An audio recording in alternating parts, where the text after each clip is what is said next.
Hi guys, so for my breakfast I'm going to be having a glass of H2O first and foremost, because I like to get my water intake in, and I'm always running around doing errands and sometimes I forget to drink my water. Do you guys like my water jug? It's super cute and I only got it for $9.99. So for my meal for breakfast I'm going to have toast with avocado and some eggs. So I'm feeling out the avocados. I want my avocado to be not too hard and not too soft, and the best way to find your perfect avocado is to actually take off the stem. If it's yellow, it's just right. If it's green, it is underripe, and if it is brown, it is overripe. So that's a little trick for you guys. And the coffee that I'm going to be drinking today is Folgers Colombian. It's my favorite. I take 3 scoops of my coffee and 5 cups of water, and that gives me about 2 cups of coffee. And the sugar that I like to use is from Nutiva. It's coconut sugar, and it has a lower glycemic index, so it's perfect if you are diabetic or if you're pre-diabetic like me. And I only take 1 scoop of it, and I don't like my coffee too sweet, so it's just perfect. The bread that I'll be using today is pumpernickel bread. Let me know if you guys like pumpernickel bread. I know it's like a hit or miss for some people, but I just love the taste of it. So I just spread some avocado. I fried up 2 eggs. They're semi-soft. And that is my breakfast with a cup of coffee. And it was so yummy. So for lunch, I had a soup and a salad. And the soup is an Italian soup. It is called Zuppa Toscana. And then I had a fresh salad on the side. I like to have easy meals, but at the same time, I like to add something fresh to my meals. So the soup is actually really easy to make. It is a soup in a bag, but it tastes so fresh. It's from Alessi. It's the Tuscan white bean soup. It has white beans, pasta, carrots, spinach, broccoli, peas, a bunch of stuff.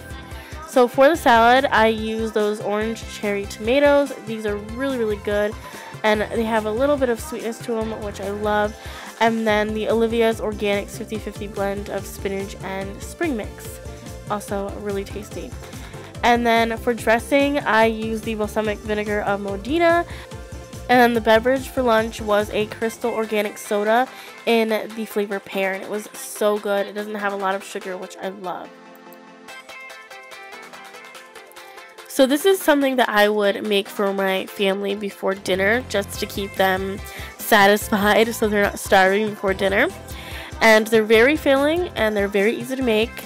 I'm not a huge fan of cheese, so I don't really eat these myself, but I still want to share them anyways because they're very easy to make, and my fam, like I said, loves them. It's a fam favorite.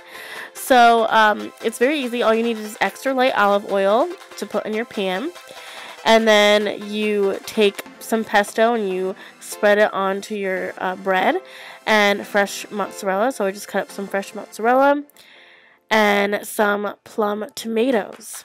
And really, I only used 1 plum tomato for the 3 sandwiches that I made.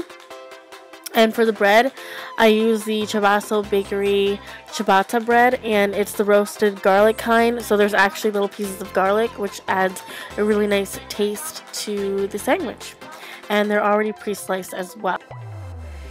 As for me, I just had some veggies and hummus. So I just dipped my veggies into hummus, and the veggies that I had on hand was just sweet peppers, and the hummus that I had on hand was sweet roasted red pepper. So very sweet red peppery, which was good, but I kind of wish I had a little contrast of flavors, but it was filling nonetheless. So for dinner, I cooked up some chicken tenderloins in a pan with some chicken stock, very easy to make.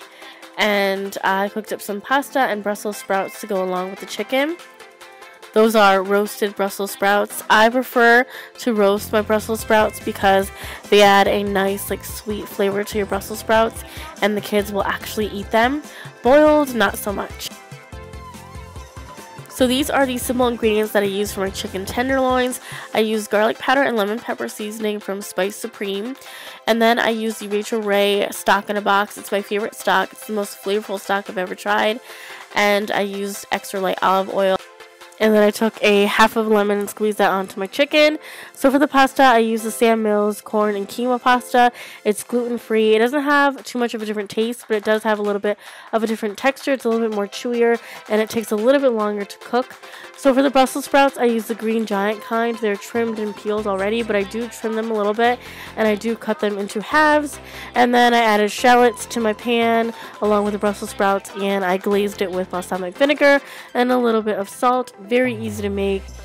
All I did was put it into the oven for 400 degrees for 20 minutes, and the Brussels sprouts were done. And I had my meal with a glass of iced tea. And those were my meals for the day. I hope that you guys enjoyed, and if you want to see more, let me know in the comments down below. See you in the next one. Bye, guys.